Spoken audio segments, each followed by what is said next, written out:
Fueron los soberanos de los Andes. Los soberanos de las costas del Pacífico. Y la primera superpotencia de América. Su nombre ha pasado a la historia. Los Incas.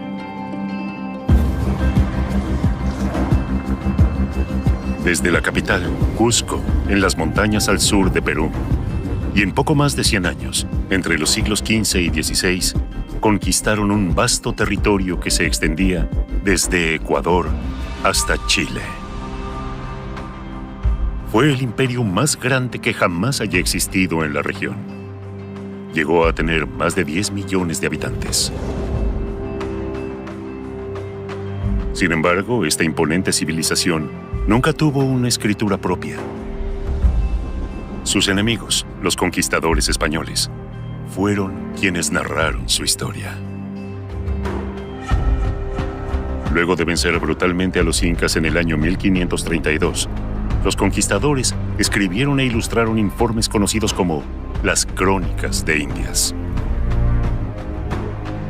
En los siglos XIX y XX, se consideraban la única fuente histórica para toda la investigación arqueológica relativa a los incas.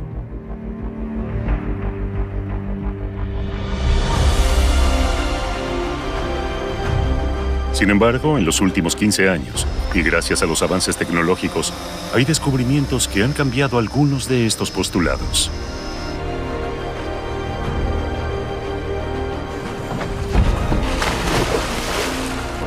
Sale a la luz una nueva historia del imperio incaico, y con ella, aspectos desconocidos o hasta ahora malinterpretados de esta legendaria civilización.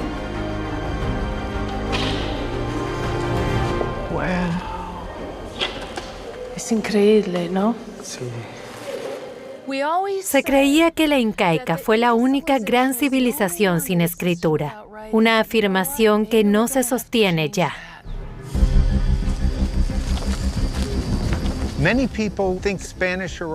En general se creía que el imperio incaico cayó cuando llegaron los españoles. Pero ahora sabemos que hubo focos de resistencia en regiones remotas de los Andes.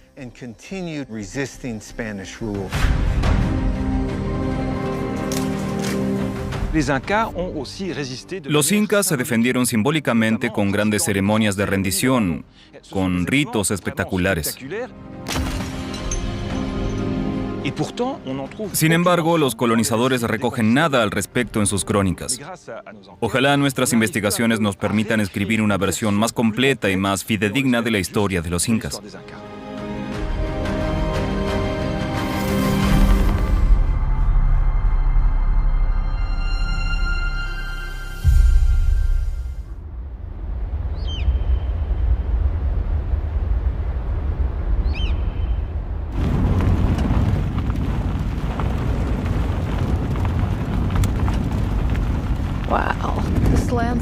Este paisaje es increíble, da un poco de miedo, pero es increíble. No es fácil habituarse a las sendas andinas, con sus precipicios, ni siquiera después de años de viajar por ellas, como la antropóloga Sabine Hyland.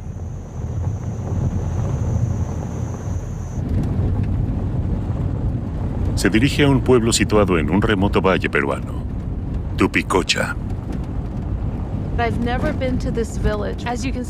Nunca he estado en este pueblo. No es sencillo llegar. El paisaje es maravilloso, pero escarpado.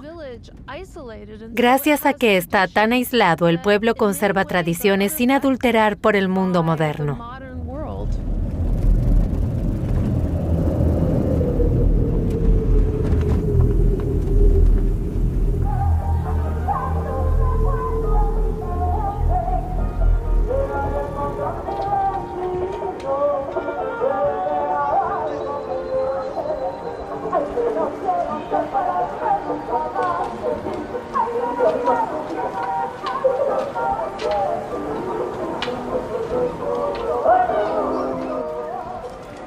Tupicocha es muy importante para el trabajo de Sabine Hyland. Hace 10 años que esta científica cuestiona una teoría que aparece en todos los libros de historia.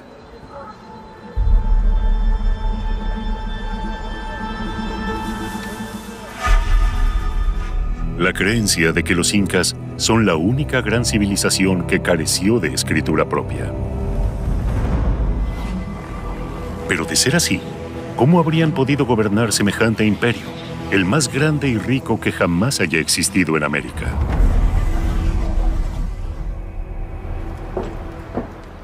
A Sabine Highland hay algo que no le cuadra. Si bien es cierto que los incas no sabían escribir, también es cierto que desarrollaron un sistema para almacenar y transferir datos y números a través de una compleja estructura de cuerdas y nudos llamadas quipus.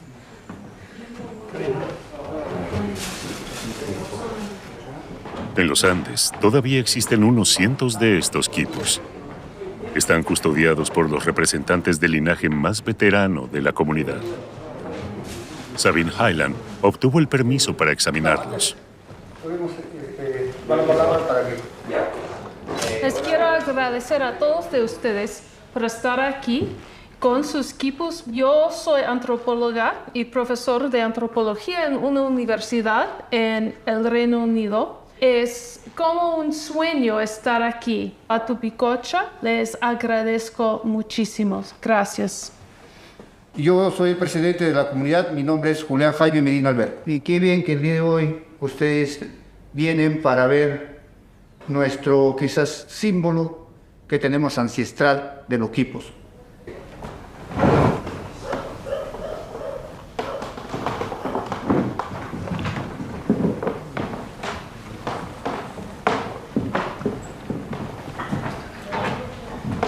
Oh, this one looks perfect. Este está impecable. Los quipus son únicos. Quipu es una palabra quechua que significa nudos o números. Los incas los utilizaban para representar números. Esto es lo que llamamos un nudo largo. Tiene 3 vueltas. Aquí, así que es el 3. Este de aquí es el lugar de la decena. Este único nudo significa un 10. Y este de aquí es un 100. Por lo tanto, este cordón representa el número 113. Podría significar que a alguien se le indicó hacer algo 113 veces. ¿Pero qué podría ser? Tal vez eran unidades de grano o patatas, o la cantidad de jarros de cerveza para entregar en una fiesta en el pueblo. Estoy escribiendo un artículo. ¿Puedo? Muchas gracias, señor.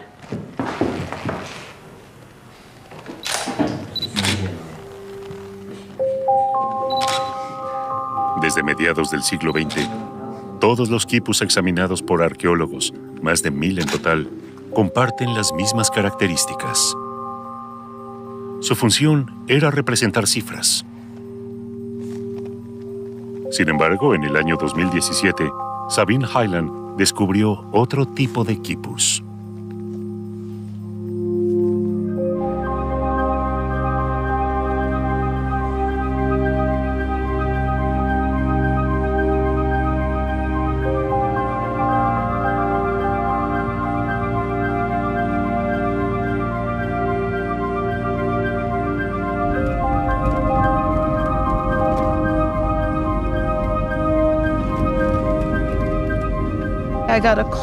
Recibí una llamada de una mujer que vivía en un pueblito llamado San Juan de Collata. Me pidió que examinara los quipus que ellos tenían y fui allá. Tenemos que pasar al otro lado de ese cordón montañoso para llegar a Collata. Cielos, hay que ser adicto a la adrenalina para este trabajo. Sabine Highland regresa a Collata para finalizar sus investigaciones.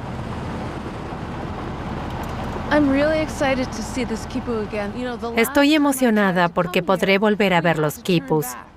La última vez tuvimos que abandonar porque el camino se había vuelto demasiado peligroso a causa de la lluvia.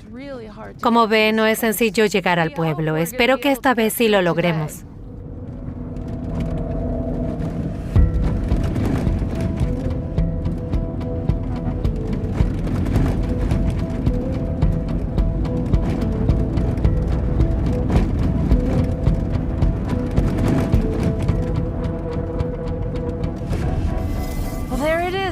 Estamos en Coyata, Wow. después de tanto tiempo.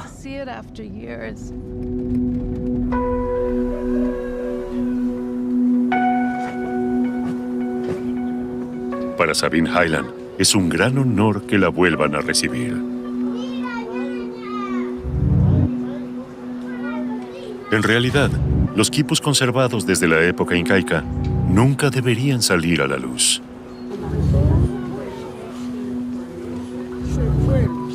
Son sagrados. Son tesoro y memoria de la comunidad a un tiempo. Aunque los habitantes del pueblo no sean capaces de descifrarlos. Sí. Perfecto. Sabine Hyland puede examinarlos solo en presencia del jefe del pueblo. Wow.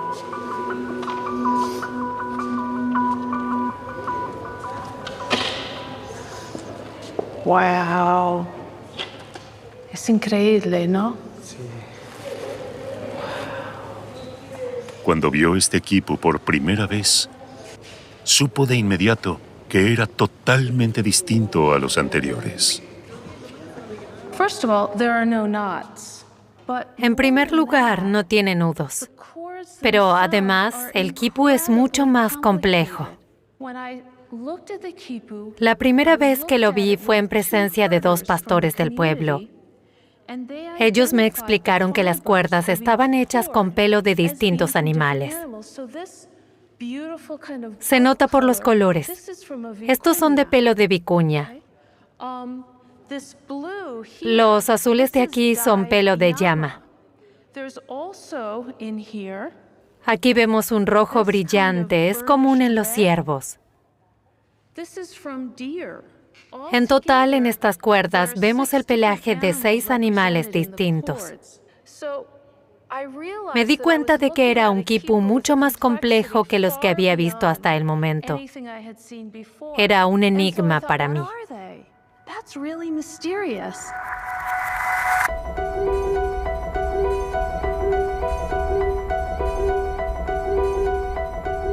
Durante su investigación, Sabine Hyland dio con un misionero del siglo XVI que afirmaba haber visto quipus que no representaban números, sino palabras y sílabas. Quiere decir entonces que los quipus, contrariamente a lo que se venía suponiendo, también podrían haber sido utilizados como escritura. Y me dije, increíble. ¿Podría este quipu ser silábico, fonético? Eso supone que en algún momento podríamos leerlo.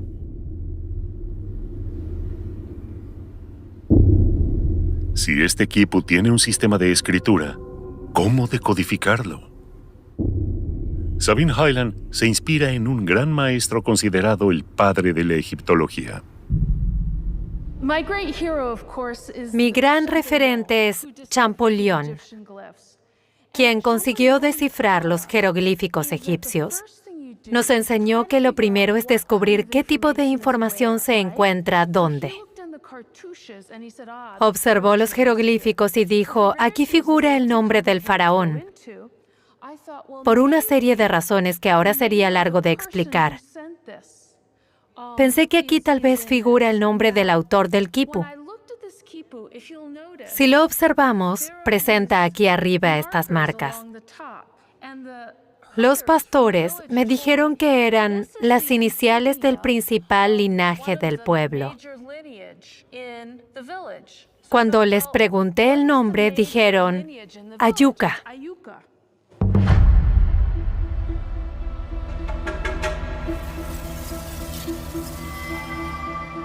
Toda una revelación para Sabine Hyland.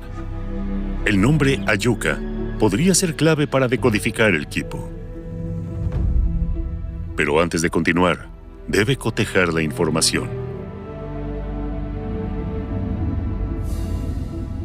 Sabine Hyland se dirige al Archivo General de Sevilla, en España. Allí hay registros de un censo que hicieron los colonizadores españoles en Perú. En el apartado correspondiente a San Juan de Coyata, se menciona el linaje Ayuca. Esta podría ser la piedra de Rosetta de Sabine Hyland que comienza a decodificarlo.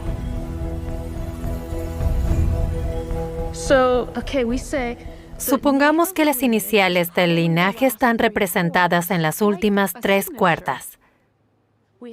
La de color marrón oscuro es la A, blanco y marrón es LLU, y la última, azul y amarillo, sería K.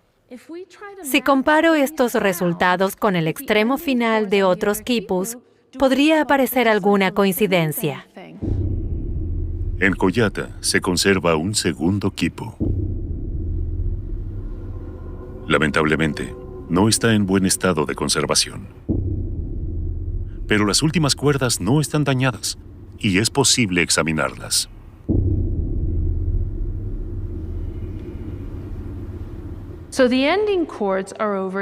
Entre las últimas 3 cuerdas, volvemos a encontrar el color marrón oscuro. Nuevamente podría tratarse de una A. Aquí vemos el azul de las letras K y A.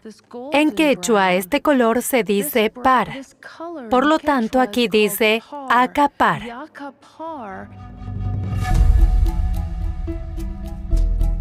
Para verificar la hipótesis de Sabine Hyland, la palabra acapar debería corresponderse con un nombre. Así que vuelve a sumergirse en los registros, con la esperanza de que aparezca en ellos también este nombre. Y efectivamente, figura un linaje acapar también en la región de Koyata.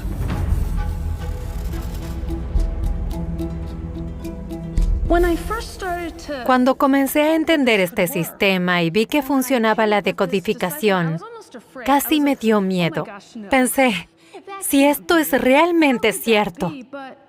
Y sí, los datos lo confirman. Tal como Sabine Hyland suponía, cada cuerda parece representar una sílaba. Y estas sílabas podrían enlazarse y formar palabras, frases, un texto. Plasmado en un sistema tridimensional absolutamente distinto a cualquier alfabeto clásico.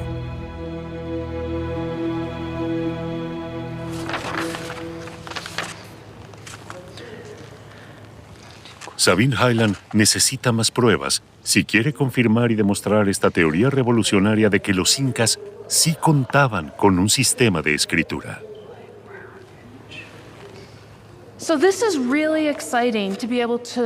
Es muy emocionante poder descifrar de forma provisional estas sílabas. Ahora mi objetivo es encontrar más quipus con estas características. Eso agilizaría la decodificación. Esto revolucionaría nuestra actual concepción del Imperio Inca, ya que si logramos encontrar más quipus de esta época y conseguimos decodificar la escritura, podremos escuchar la historia de los incas a través de sus propias palabras y no mediante los textos de sus conquistadores.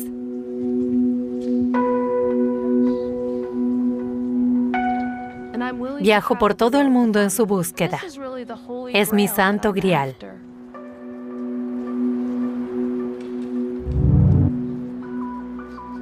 En unas semanas viajará a Estados Unidos. En un museo de la ciudad de Salt Lake City se conserva un quipu prometedor. Y Sabine Hyland tiene permiso para examinarlo.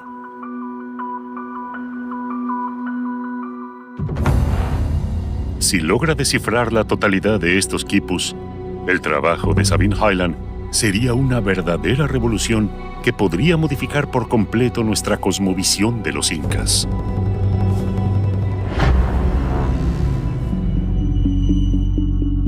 Porque lo que digan estos cordeles colgantes podría cuestionar algunos paradigmas, en particular, el cómo pudieron los incas ocupar un territorio tan vasto. La historia transmitida por los españoles cuenta que el 9º gobernante del estado inca, Pachacútec, comenzó a conquistar los Andes en 1438 desde Cusco. Sus descendientes siguieron avanzando.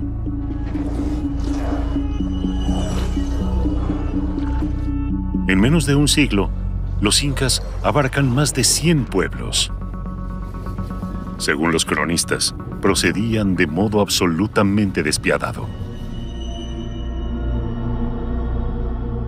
Los incas ordenaron empalar las cabezas de los jefes en lanzas.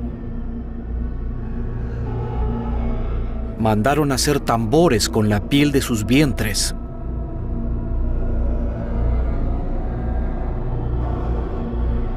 El general dio la orden de abrir el vientre de las embarazadas. Y así lo hicieron. En sus crónicas, los españoles solo dejan constancia de la violencia y la crueldad del ejército incaico, una visión que hasta ahora era generalmente aceptada. Sin embargo, desde los años 2000, un grupo de arqueólogos investigan en el lago Titicaca un aspecto absolutamente ignorado sobre la conquista incaica de los Andes.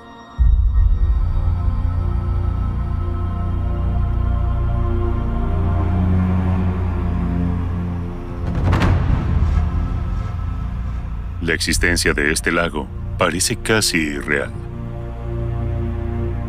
Tiene la dimensión de un mar y, por la altura a la que se encuentra, solo se esperaría que hubiera picos nevados. En la mitología incaica, este lago, que se encuentra a más de 1000 kilómetros de Cusco, es clave. La leyenda cuenta que en este remoto paraje es donde el dios Viracocha creó el sol y a su polo opuesto, la luna.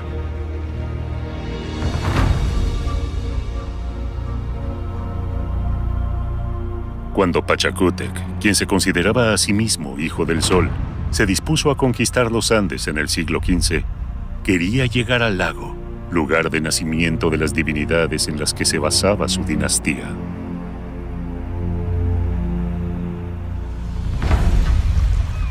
Al parecer, los incas llegaron y vencieron de forma contundente. Pero, ¿cómo lograron perpetuar su dominio en esta apartada región? ¿Intervinieron otros factores, además de su superioridad bélica?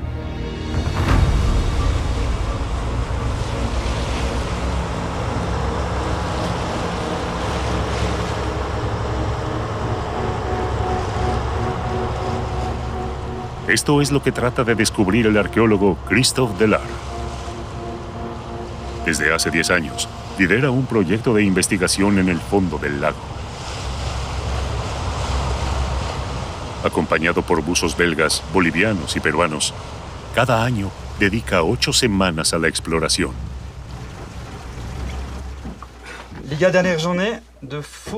Nuestro último día de exploración. Hoy debemos concluir hasta US3. El otro sondeo. Miquel, ¿recuerdas? Aquí hay algo. Rocío, encárgate por favor de estas 2 zonas. No tenemos mucho tiempo, dense prisa. Si sienten frío, suban después de 55 minutos. No es necesario llegar a 1 hora. Cuando estemos listos, arrancamos. ¿Ok? A colocarse los equipos. En 15 minutos comenzamos. Christophe Delard no excava junto a la orilla, sino en el lecho del lago. Es posible que allí se encuentren algunas reliquias de cuando los incas llegaron a esta región con sus ejércitos. Esta inmersión a casi 4000 metros de altura es una dura prueba física para los arqueólogos.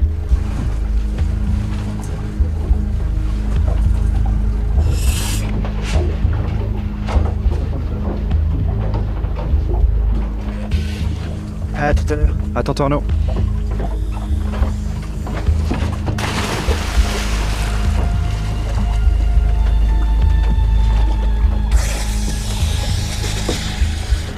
El agua está apenas a 6 grados. Arnaud, 10h42. Y un descenso de 12 metros en esta altitud son equiparables a uno de 20 metros estando al nivel del mar.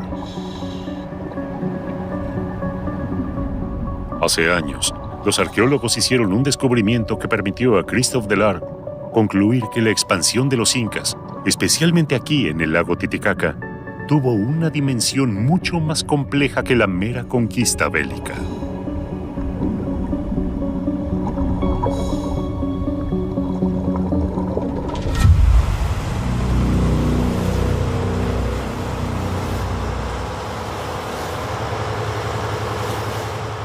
Para llegar al lugar en el que hizo el descubrimiento, hay que cruzar el lago. Son unas 5 horas en lancha.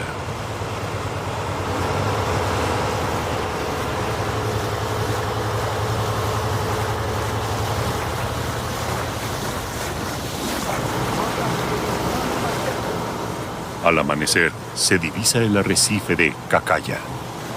¿A cuántos metros tienes profundidad? ¿Te vas a controlar siempre? 12. 1, 2, 3, ese es el arrecife.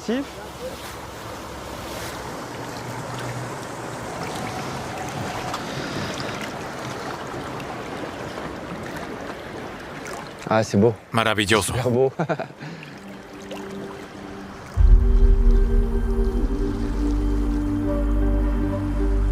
El arrecife de Cacaya siempre fue un santuario. En los Andes denominan huaca a los lugares sagrados. Para los locales, estas piedras, al igual que las montañas o los ríos, tienen un alma. Quien quiera acercarse a ellas debe hacerlo con un ritual de respeto.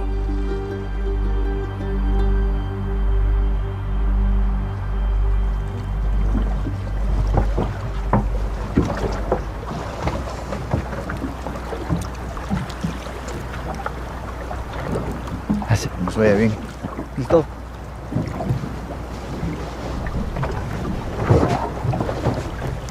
Estamos acompañando a la ofrenda para que sepa que nosotros estamos aquí, les estamos acompañando con la coca. El primero en descubrir el arrecife fue un colaborador de Christoph, el arqueólogo boliviano Marcial Medina.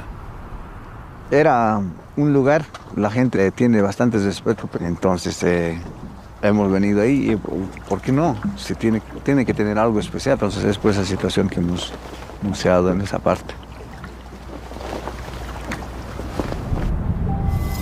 A poco de comenzar la inmersión, uno de los arqueólogos descubrió un objeto de forma extraña.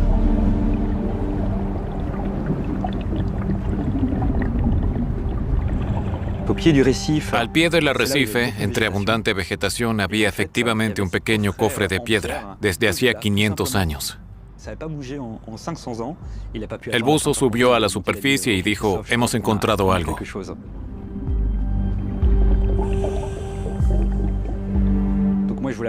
Yo mismo quise sumergirme para cerciorarme. Quizás no era más que una piedra con una muesca redondeada. Pero cuando vi el cofre de piedra, lo supe de inmediato.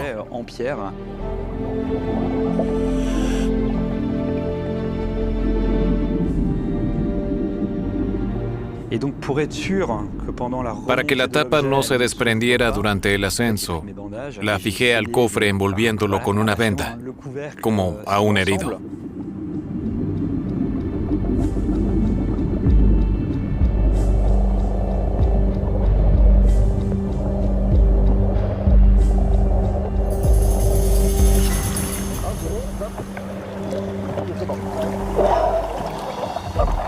Todos en el barco estaban expectantes.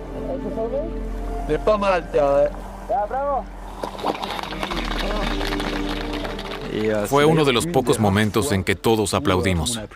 Nunca lo hacemos. Para los arqueólogos esto es algo cotidiano, pero todos estábamos emocionados.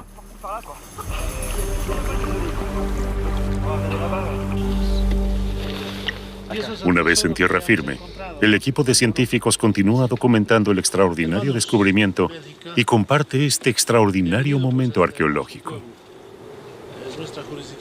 Christoph Deller está seguro de que se trata de un cofre incaico. El estilo es típico. Pero, ¿qué podría atesorar? Solicita hacer uso de la sala del pueblo para tratar de abrir el cofre.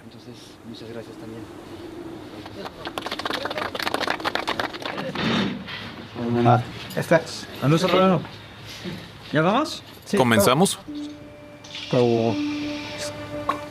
¿Escuchas? Casi. Tengo.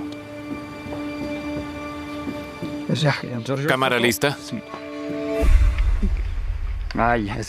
Tenemos un problema. Cuando lo abrimos primero no vimos nada. Había una gruesa capa de sedimentos tanto adentro como afuera. La fuimos quitando de a poco, examinando centímetro a centímetro la superficie de la cavidad.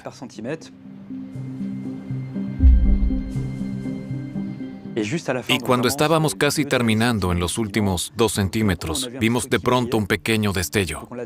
Procuramos seguir avanzando y al despejar toda la cavidad, apareció en el fondo una laminilla de oro enrollada, junto a una estatuilla en miniatura tallada en Spondylus.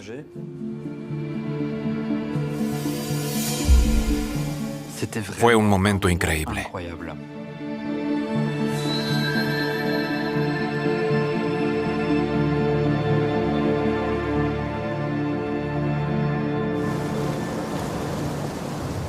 Nueve años más tarde, ambas miniaturas siguen conservándose en este lugar.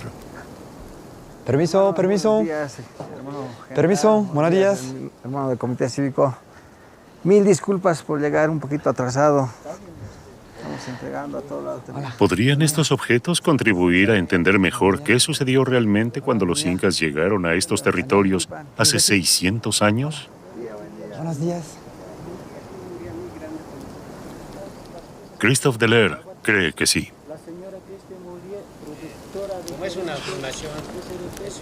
Los habitantes del pueblo veneran las miniaturas como si fueran verdaderos objetos de culto.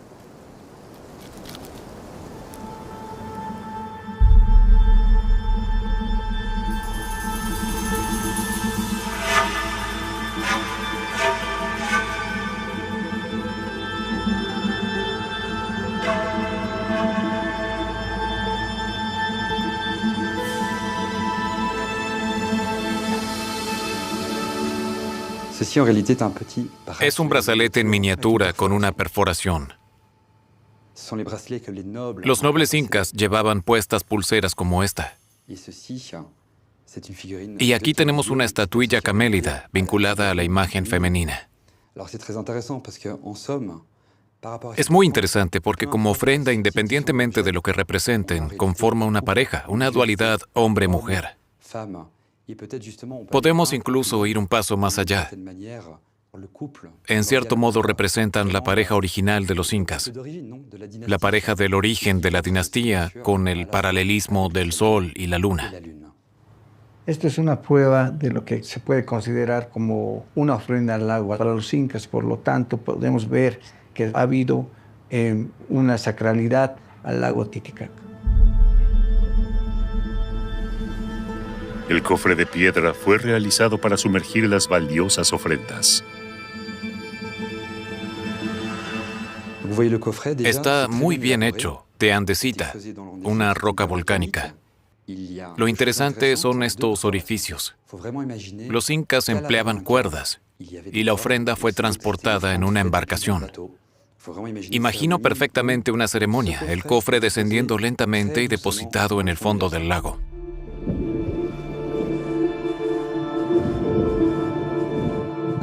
No fue lanzado al agua al azar, sino colocado cuidadosamente en un lugar previamente establecido.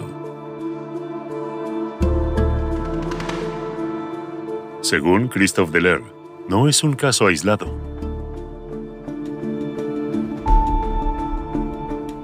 Sus investigaciones revelan que en los últimos 50 años fueron hallados en el lago otros 30 cofres similares con miniaturas en su interior.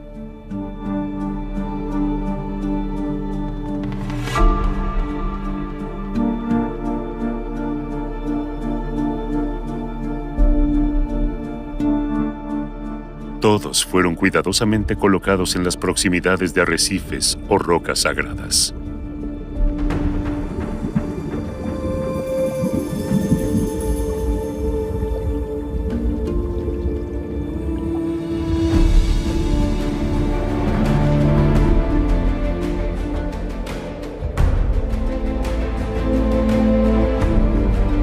¿Pero por qué razón? ¿Por qué los ejércitos de Pachacútec se tomaron la molestia de celebrar tan complejos rituales en tantos puntos distintos del lago? ¿Cómo se explica? ¿Qué se proponían los incas?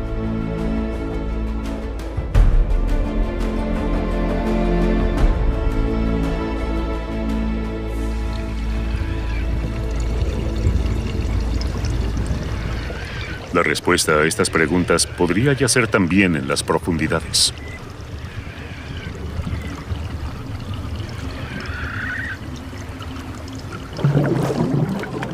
Allí vuelve el buzo.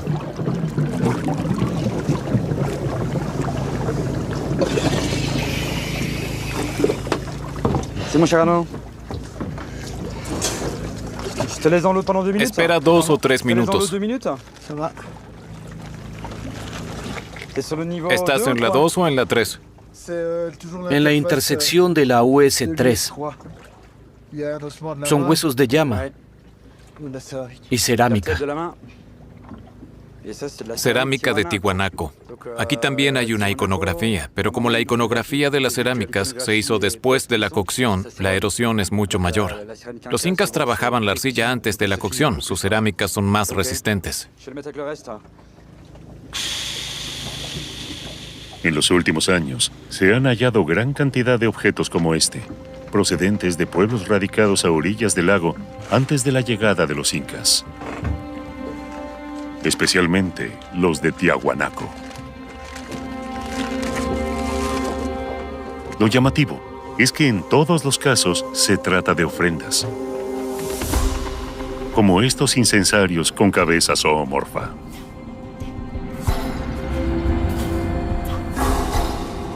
O este medallón de oro ornamentado. Es decir, las culturas preincaicas ya tenían por costumbre sumergir objetos de culto en las profundidades. Quiere decir que estos rituales no fueron introducidos por los incas.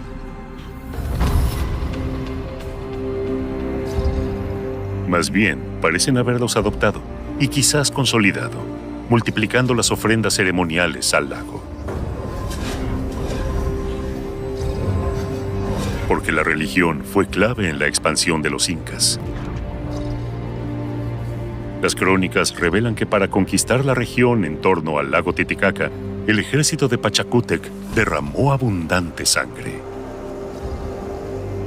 Pero lo que nos revelan estas excavaciones, y es algo que se ignoraba hasta el momento, es que paralelamente usaban un método más sutil. Los incas se sirvieron de las religiones locales para subordinar a la población y perpetuar su dominio sobre la región.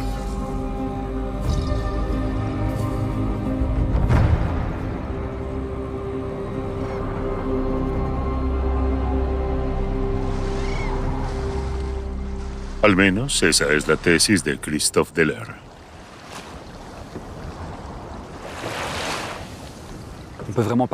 Realmente podemos hablar de una estrategia político-religiosa. Por eso llevaron su conquista con éxito adelante, porque no forzaban a los pueblos a cambiar de dioses, sino que acogieron a esos dioses en su panteón, por así decir, y gradualmente fueron apropiándose de lugares sagrados mucho más antiguos, como el lago. Es emblemático. En cierto modo, conquistaron el corazón de los habitantes andinos.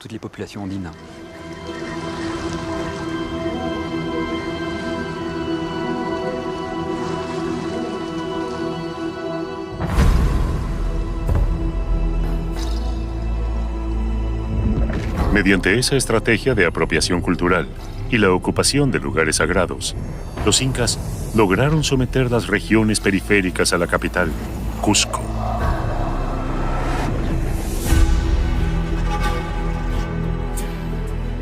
Esta política de la apropiación ilustra el propósito de Pachacútec.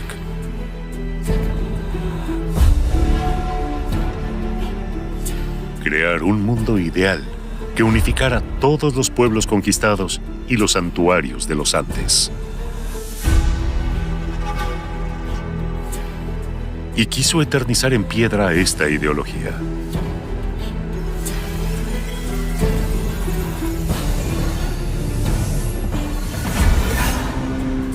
Como lo revelan nuevas investigaciones en Machu Picchu.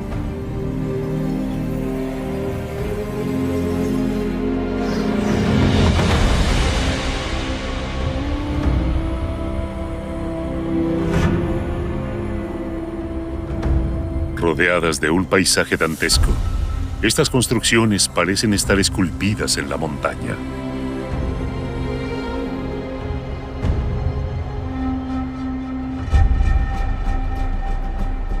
Los conquistadores nunca llegaron a ellas. Por eso, tampoco escribieron al respecto. ¿Para qué servía esta fascinante ciudad?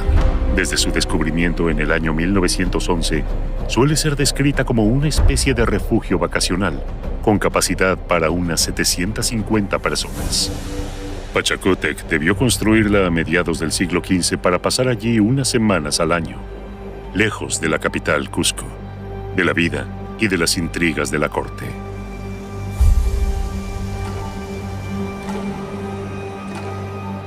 Pero dos investigadoras van un poco más allá. Creen que Pachacútec hizo de esta ciudad un manifiesto de su ideal de civilización.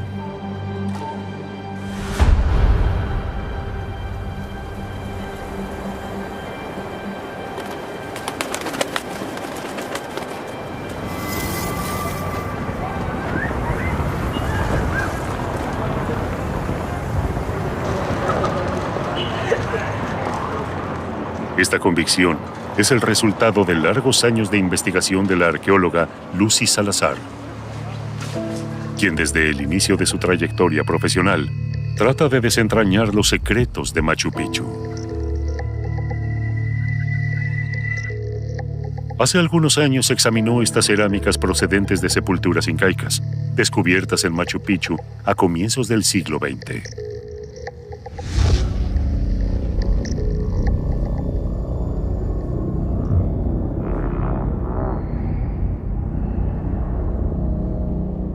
Aquí tenemos los artefactos, las vasijas que han sido usados al día a día por la personal que vivía en Machu Picchu. Entonces, por ejemplo, a la hora de servir, y cada uno se servía en estos pequeños platos. Al analizar los utensilios, Lucy Salazar comprobó que todos eran de modesta calidad.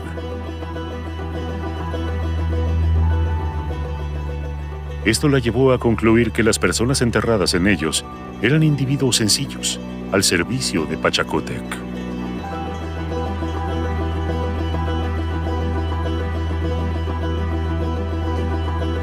Ellos están trabajando en diferentes actividades que tenían que hacer en Machu Picchu, como cultivar maíz en las terrazas pequeñas, flores, tubérculos, y después también están trabajando metales, están trabajando tejidos. Eran trabajadores para mantener la hacienda real durante todo el año. Humildes, ¿no?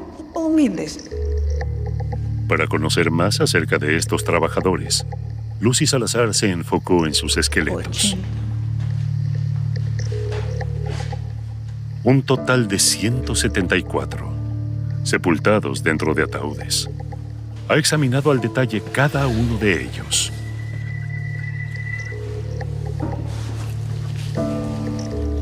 Está en buenas condiciones. Intuía que los esqueletos arrojarían valiosos indicios sobre el Machu Picchu de la época incaica.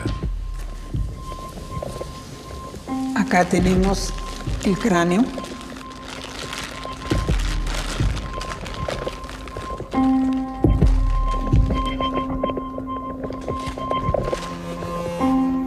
Es un individuo femenino, o sea, está deformado el cráneo, como ustedes ven. O sea, que al nacer ponen una tabla y luego ponen una faja para deformarle de esa manera. Tú puedes ver evidencia acá de esta faja, porque eso ha permanecido hasta que ha tenido cierta edad, hasta 7 años, vamos a decir, que le causa esa opresión, ¿no? Lucy Salazar sospecha que se trata de un marcador étnico y cultural. Sin embargo, este marcador no se corresponde con las personas que habitaban los valles de Machu Picchu en la época incaica. ¿De dónde proceden entonces esta mujer y los otros 173 sirvientes de las sepulturas? ¿De las regiones lejanas, quizás? Y de ser así, ¿cuáles?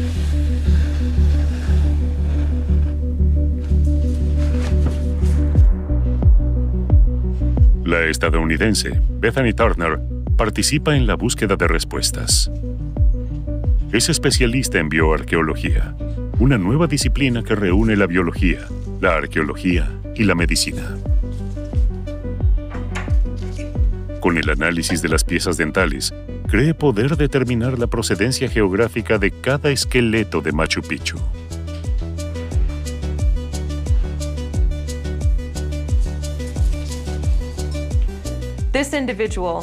Los esqueletos están incompletos y deteriorados.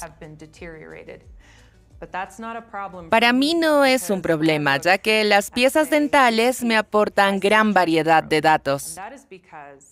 Me concentro en los distintos isótopos. Los isótopos son variantes de un elemento químico, por ejemplo, el carbono. Están presentes en todo lo que nos rodea.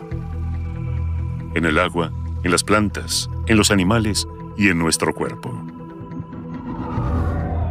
Cuando ingerimos alimentos, los isótopos presentes en ellos ingresan a nuestros tejidos, dejando ahí una huella.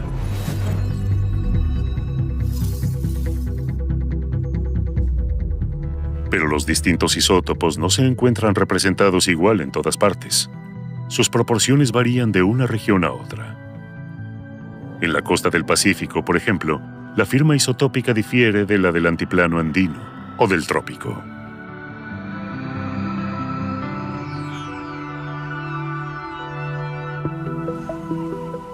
Bethany Turner identifica la firma isotópica de una muestra de hueso y así deduce la región en la que nació un determinado individuo.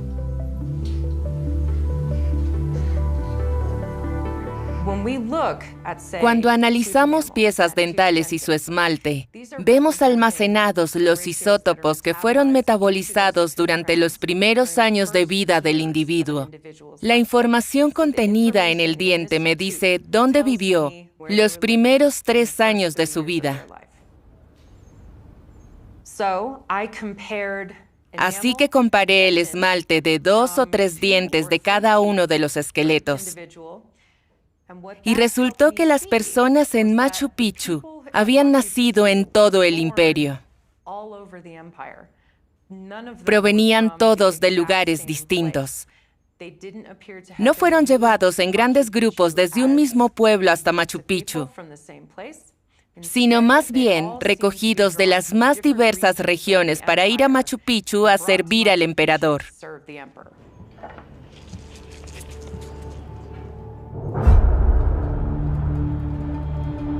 Según los análisis de las firmas isotópicas, los trabajadores provenían del altiplano andino, de la costa norte de Chile y de Ecuador. En síntesis, de todas las regiones que los incas habían conquistado.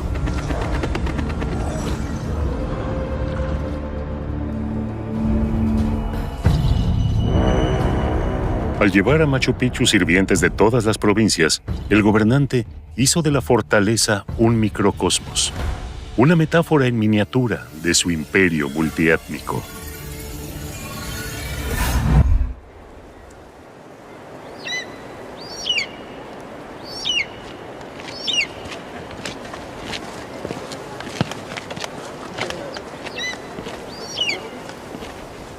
Wow.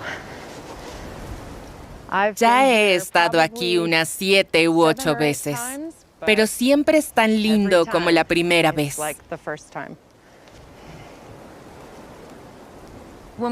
Cuando observamos este paisaje, no solo desde el aspecto de la belleza, sino también de la naturaleza sagrada, vemos la distribución de las terrazas, rodeadas a su vez por un río, montañas alrededor, es decir, huacas, piedras sagradas.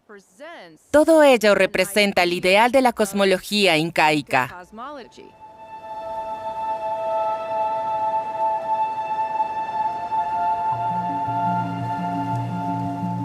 Para Bethany Turner, la ciudad de Machu Picchu representaba mucho más que un lugar de retiro para su creador, Pachacútec.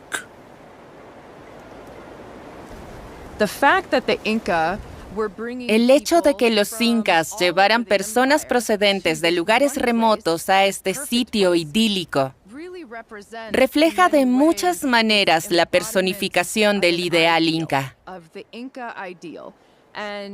y nos permite ver Machu Picchu no solo como una fortaleza, quizás la más grande o mejor conservada, de unas cuantas fortificaciones majestuosas. Mis investigaciones y las de otros la ven como ciudad modélica, como un microcosmos de todo lo que el imperio pretendía ser.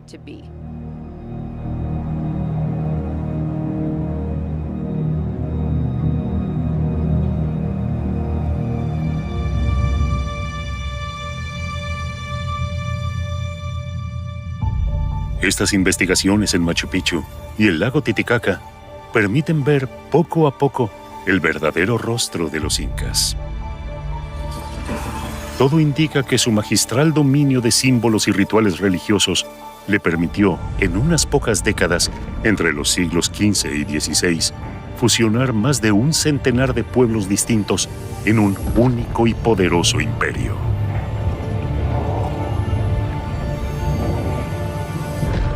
Pero en la plenitud de ese poder, el gigante andino colapsó de la manera más brutal.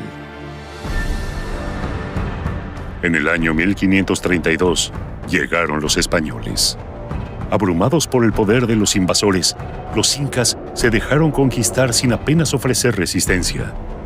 O al menos eso se creía hasta el momento. Nuevos estudios muestran que los incas no permanecieron pasivos frente a los conquistadores.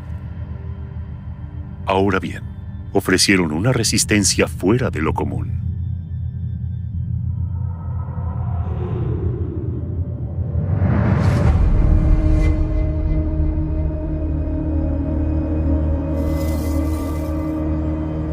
Esto es lo que intenta demostrar el arqueólogo belga Peter Eckhout en la costa del Pacífico, cerca de Lima. Desde hace 30 años realiza excavaciones en Pachacámac todos los veranos. El sitio arqueológico ha sufrido mucho desde la conquista. Primero en manos de los mismos españoles y los numerosos saqueos. Y también porque esta región es propensa a los terremotos. Pachacámac también es el dios de los terremotos. Pero si retiramos la arena y las piedras que quedaron luego de los temblores, todo está intacto.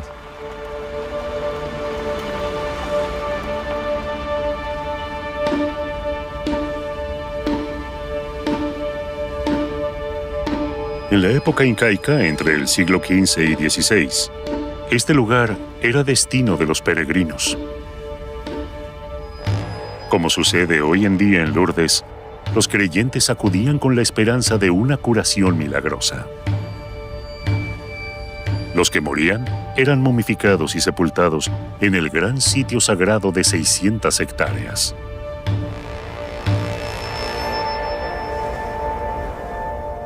Según Peter Eckhout, para llegar al santuario, el peregrino debía recorrer esta calle flanqueada de altos muros.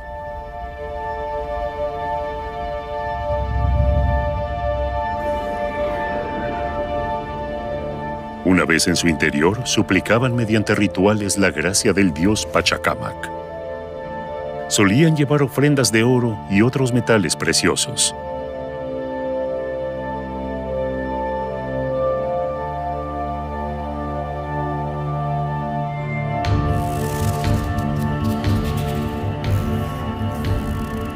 Estos objetos de valor hicieron de Pachacámac uno de los primeros objetivos de los conquistadores.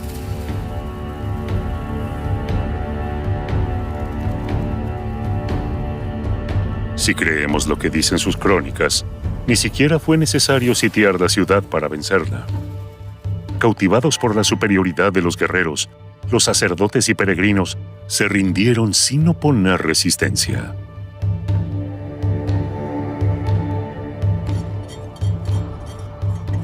Sin embargo, las excavaciones realizadas por Peter Kut en los últimos años muestran un escenario diferente. Esto ya no es paja, ¿no? Esto es algo de... un poquito de paja. Peter Kut y el arqueólogo peruano Milton Luján examinan juntos un templo construido por los incas dentro de este recinto de 1.600 metros cuadrados.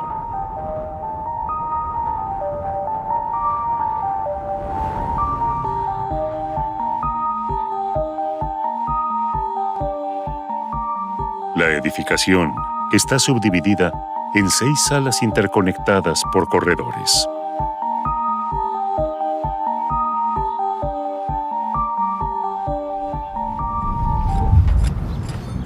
Nunca sospecharon lo que descubrirían cuando comenzaron las excavaciones.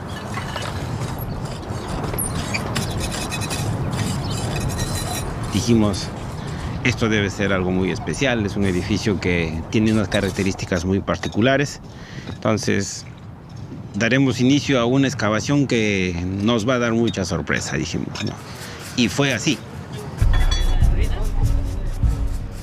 Cerca del templo, los arqueólogos encontraron gran cantidad de momias de creyentes sepultadas muy cerca del dios Pachacamac.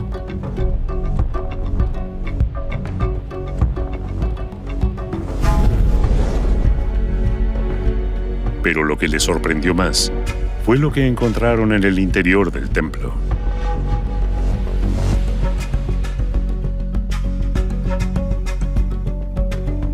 El suelo de la excavación data del último período inca y está repleto de ofrendas sagradas.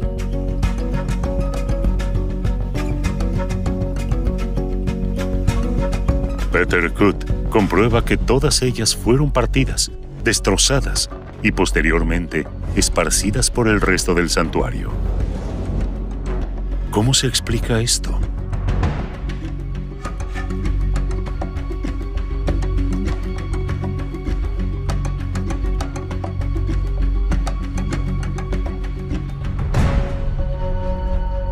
El arqueólogo espera que la restauración de las piezas arroje una respuesta sobre lo que pudo haber ocurrido.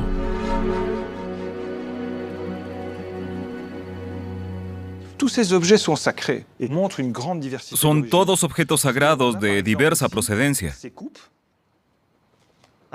Estos cuencos con pedestal, por ejemplo, están hechos con conchas originarias de las aguas cálidas de Ecuador. O esta enorme vasija con el relieve de un felino.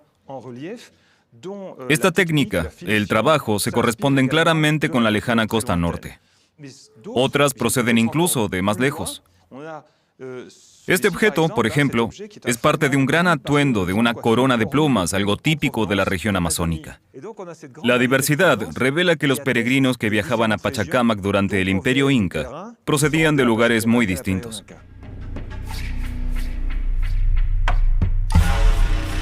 Pero ¿por qué todas estas ofrendas se encontraron en semejante estado?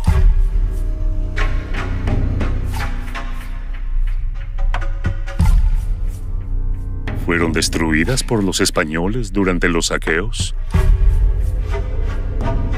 Peter Kut realiza un experimento utilizando la réplica de una vasija para encontrar la respuesta.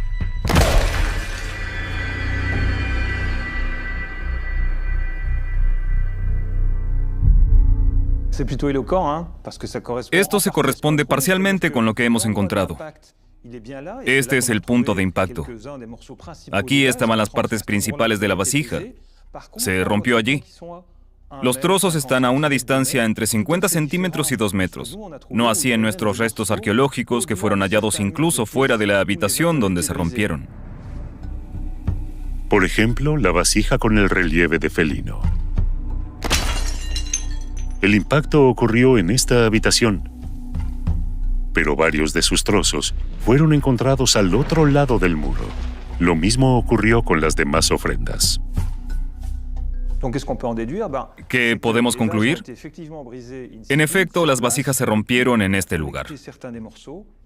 Luego recogieron algunos trozos y los distribuyeron cuidadosamente por el templo, siguiendo un ritual que desconocemos. Lo mismo vale para los atuendos de plumas, tejidos, etc., cuyas partes también se encontraban diseminadas por el templo de un modo similar.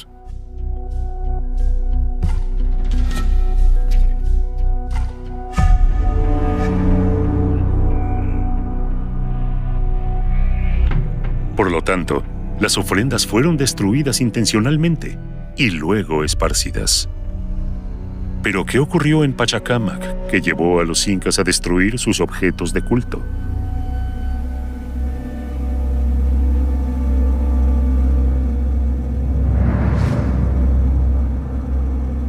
Para Peter Ekut, la destrucción de las piezas, aunque no fuera causada por los conquistadores, está en directa relación con su llegada a Pachacámac en enero de 1533. Luego de invadir el área sagrada, los españoles generaron un enorme caos que no ocultan en sus crónicas. Torturamos a uno de sus sacerdotes, pero no reveló información alguna. Registramos todas las edificaciones en busca de oro y plata ocultos. Desenterraron las momias de un centenar de peregrinos y les prendieron fuego luego de haberles arrebatado todos los objetos de valor. Encontramos gran cantidad de oro y plata en lugares sagrados, en tumbas y cerca de momias.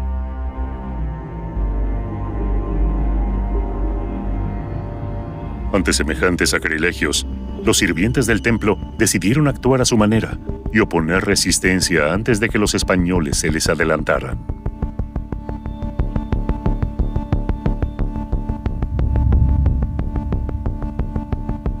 Esta sigue siendo la hipótesis de Peter Ekut tras años de investigación. Lo que ocurrió aquí, lo que presenciamos aquí, es una disolución voluntaria del templo. En lugar de quedar a merced del sacrilegio, del saqueo, muchas veces seguido de incendios y destrucción, los incas, los sirvientes del templo, decidieron cerrar ellos mismos el templo. Es una forma de resistencia simbólica, de suicidio cultural. Pero en lugar de ser testigos de la devastación del lugar o de su saqueo, optaron por encargarse ellos mismos y darle un final más benigno. Para cerrar el templo, los sacerdotes celebraron un último servicio, una ceremonia de redención, y destrozaron todos los objetos sagrados. Luego diseminaron las piezas por los distintos recintos del templo, siguiendo un ritual.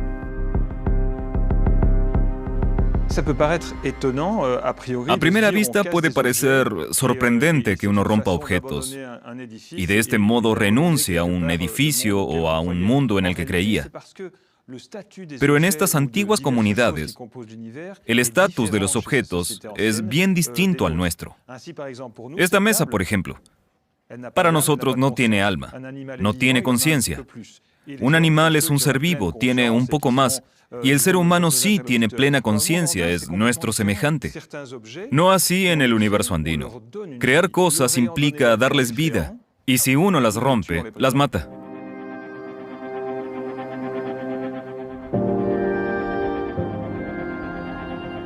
Un último ritual para cerrar su mundo. Los sacerdotes de Pachacámac no se dejaron reducir sin más. Opusieron una resistencia moral y simbólica que los convirtió en autores de su caída.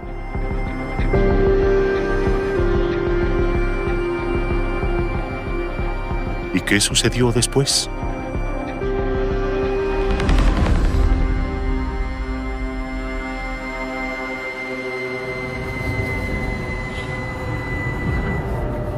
...1533... Los conquistadores continúan su avance hacia la capital, Cusco, sembrando devastación a su paso.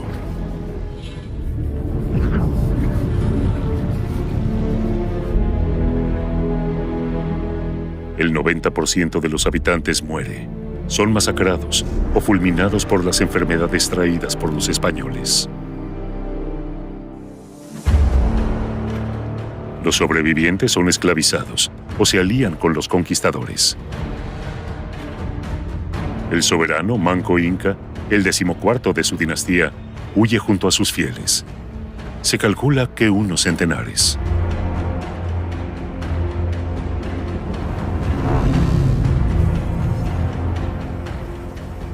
Recientes investigaciones revelan que el soberano se atrincheró en la selva para organizar la resistencia. Desde una apartada ciudad llamada Vilcabamba, esperaba poder resistir y reconquistar su imperio. Pero en las crónicas no hay indicios de esa ciudad olvidada. ¿Dónde se encuentra entonces Vilcabamba, el último bastión de los incas?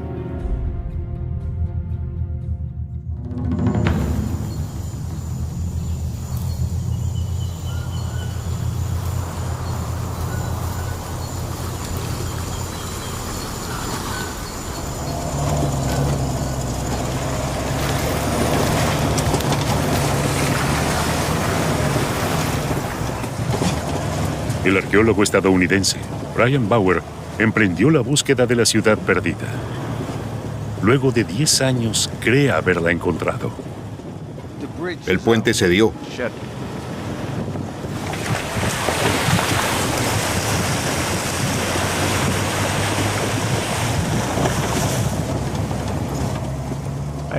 Perdí de vista al resto, pero voy a seguir.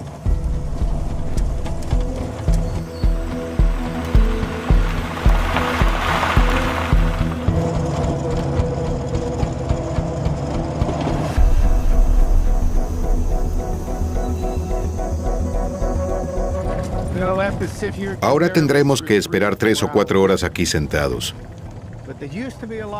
Pero antes era mucho más difícil llegar hasta aquí.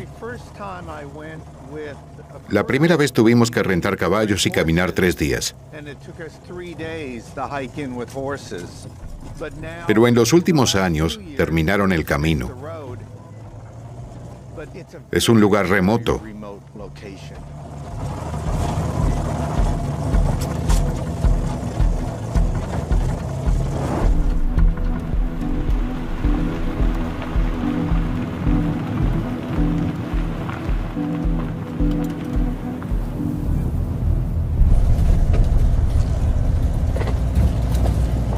Hace 10 años, Brian Bauer se topó con investigaciones de principios del siglo XX que hablaban de los restos de fundamentos presentes en este valle.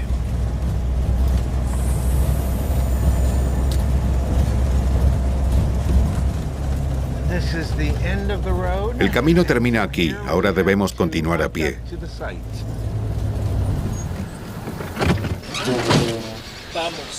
Vamos, here we go. Muy bien. Esta recibita es de Brian. Yeah. Y listo, esta nada más. ¿Todo el mundo listo? Listo. Listo. Cuchis.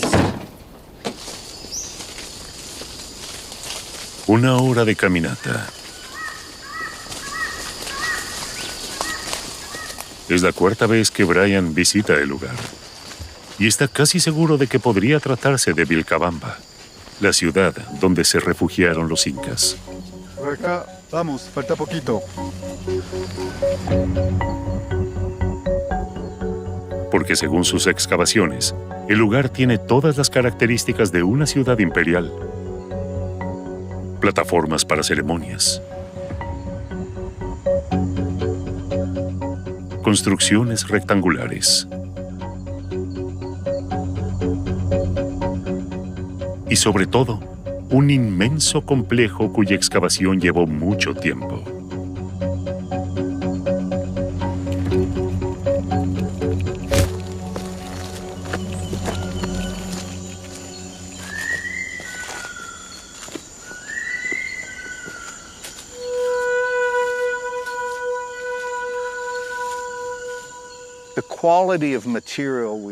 La calidad del material arqueológico es extraordinaria. Este edificio seguramente estaba reservado para la élite. Creemos que esta edificación era el Templo del Sol,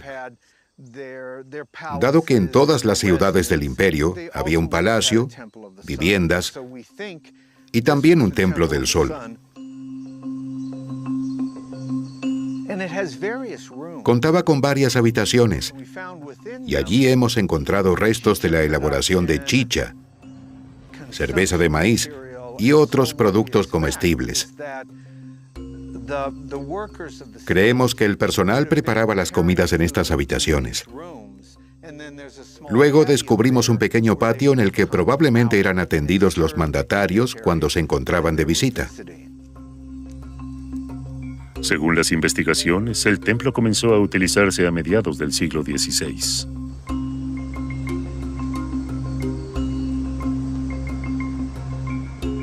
Es decir, exactamente la época en la que, al parecer, Manco Inca se escondió en la selva.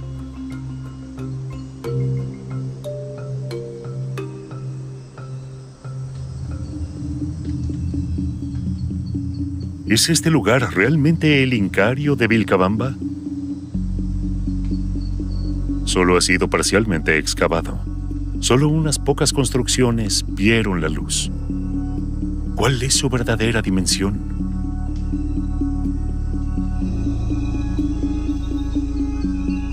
¿Habrá bajo la vegetación otros edificios en los que cientos de rebeldes habrían organizado el levantamiento contra los invasores españoles?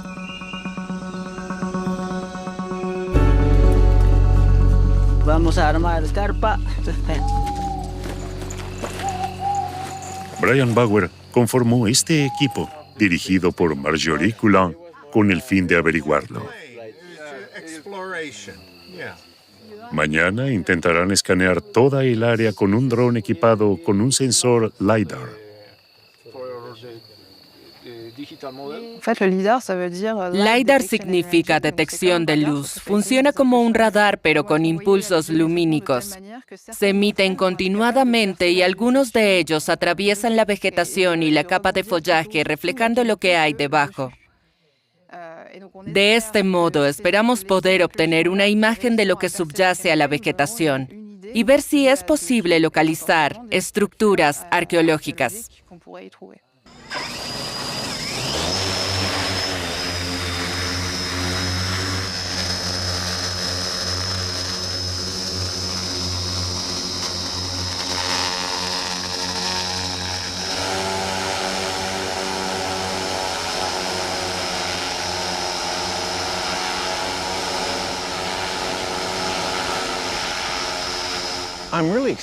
¡Qué emoción! Es la primera vez que utilizamos el LiDAR en Perú. No tenemos la menor idea de lo que se encuentra debajo del follaje. Ojalá podamos determinar el tamaño de la ciudad sin necesidad de excavarla. Nadie quiere hacerlo porque es una región magnífica, cubierta de árboles. Queremos que trabaje la ciencia y dejar el lugar lo más intacto posible.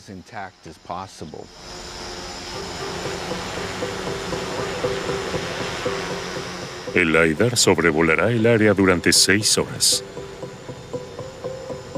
Brian Bauer espera descubrir los edificios que pudieron hospedar a centenares de soldados en el exilio. Esto corroboraría la hipótesis de que este sitio es Vilcabamba, el bastión desde el cual los incas organizaron la resistencia contra los invasores españoles.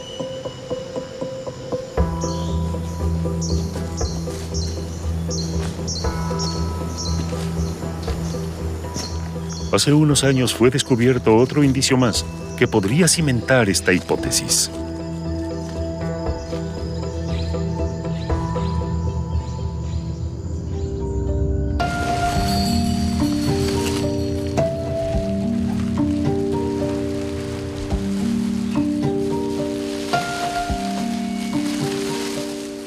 Esta vasija está siendo filmada por primera vez.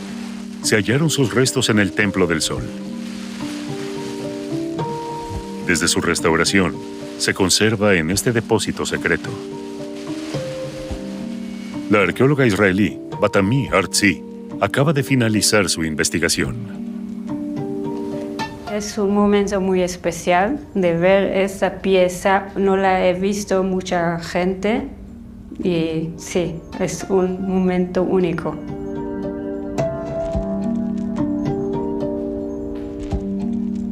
Es una reconstrucción de una pieza inca, de forma inca, hecha de 55 fragmentos, fueron encontrados cerca a la puerta. Y representa una lucha entre españoles e indígenas. Tenemos 4 españoles y todo alrededor hay muchos otros guerreros incas de diferentes partes del imperio en esta lucha contra los españoles. Luego de meses de examinar las figuras, Batami Artzi consiguió identificarlas y notó una interesante coincidencia.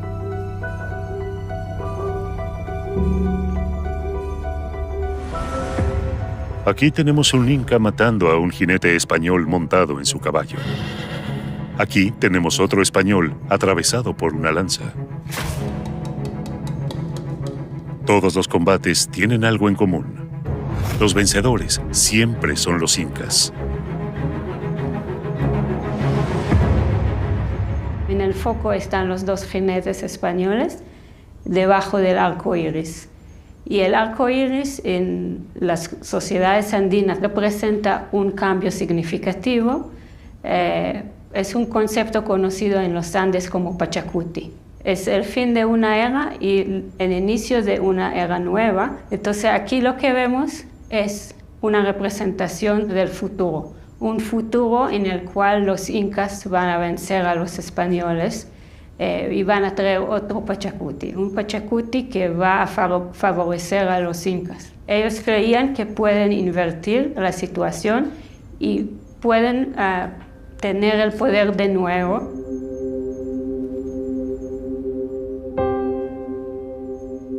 Los incas parece que no se rindieron hasta el final. Impulsados por una voluntad de resistir, siguieron creyendo en la posibilidad de algún día, desde esta ciudad, volver a erigir su imperio.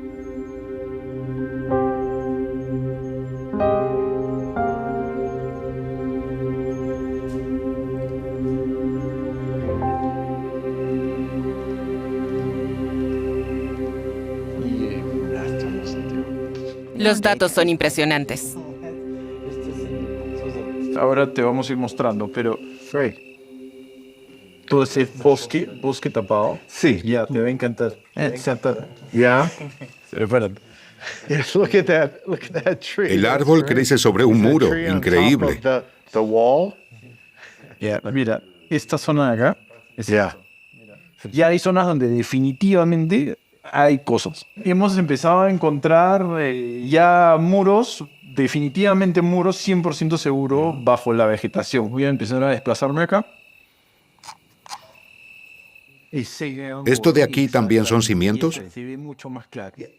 Ahí, sí. ¿Ves? Sí. Y lo tiene. ¿Ves? Es como si avanzando. Entonces estamos subiendo. El dron vuela barranco arriba siguiendo el muro. La quebrada. Sí. Y sigue. Aquí hay más. La ciudadela continúa hacia acá. Continúa. Eso está claro. Ya lo estamos viendo, ¿no? Son datos preliminares. Tenemos que seguir evaluándolos. Pero me sorprende la gran cantidad de construcciones que hemos encontrado debajo de los árboles. Esto nos da una clave sobre las construcciones y la dimensión de la ciudad entera. Es inmensa. Ya no quedan dudas de que es la ciudad que los incas llamaban Vilcabamba, el último bastión del estado incaico.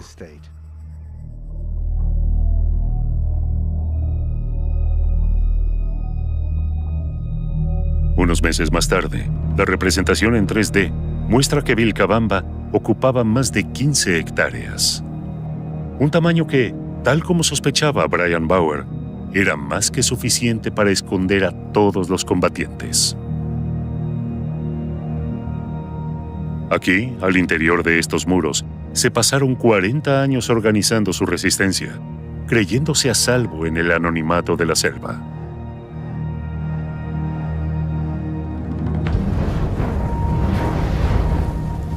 Pero en 1572, los españoles asaltan la fortaleza. Pese a la lucha encarnizada, los incas son derrotados. Vilcabamba es reducida a escombros.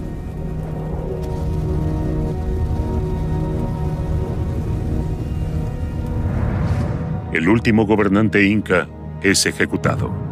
Es el fin de esta civilización.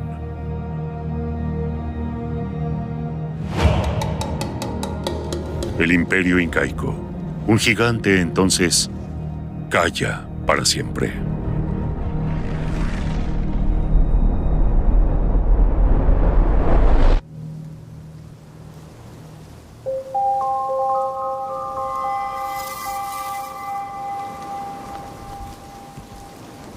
Sin embargo, medio milenio más tarde, podría recobrar su voz.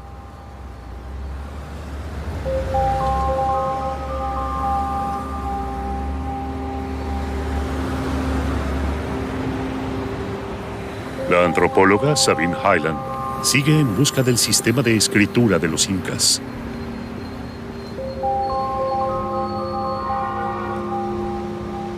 Busca un quipu similar a los de Perú para probar su teoría de que los incas armaban palabras con estos objetos.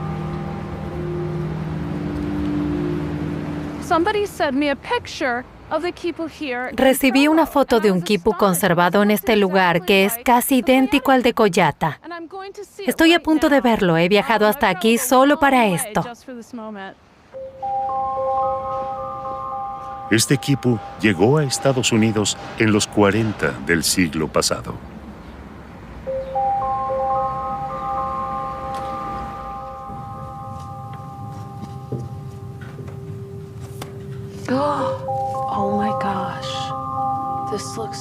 Idéntico a los de Collata.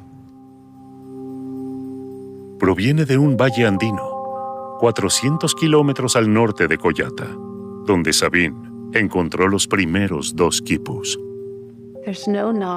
No tiene nudos. Aquí arriba están las mismas marcas y muchos colores son idénticos. Marrón oscuro, tonos azules, los diferentes colores. Increíble. No es un quipu numérico, es distinto. Estoy casi segura de que también se trata de un quipu fonético. Es muy parecido a los de Collata. Ojalá.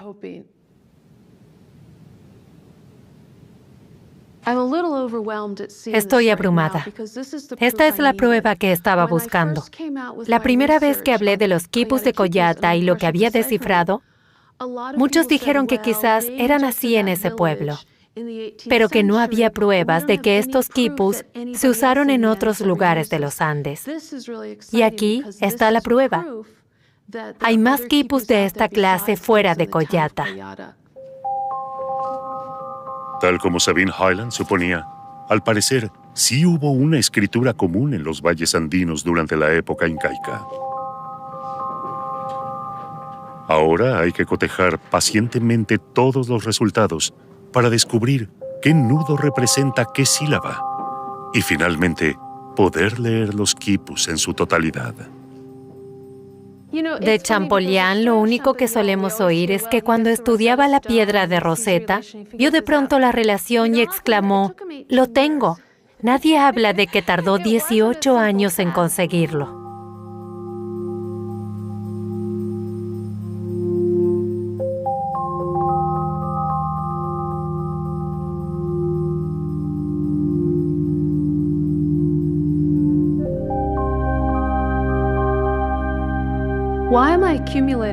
¿Por qué reúno todos estos datos? ¿Por qué me empeño en descifrar los quipus?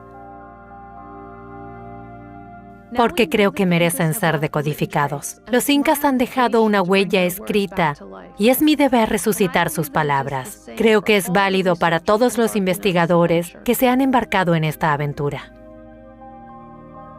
¿Qué hacemos cuando seguimos las huellas de los últimos incas? ¿O cuando buceamos en el lago Titicaca en busca de ofrendas olvidadas? ¿Para qué hacer todo esto si no es para devolverle su propia voz y sus propias palabras? Su cosmovisión, sin filtros ni intermediarios. Es más que justo para todo un imperio, para una civilización que sufrió mucho, pero que tanto contribuyó a la humanidad.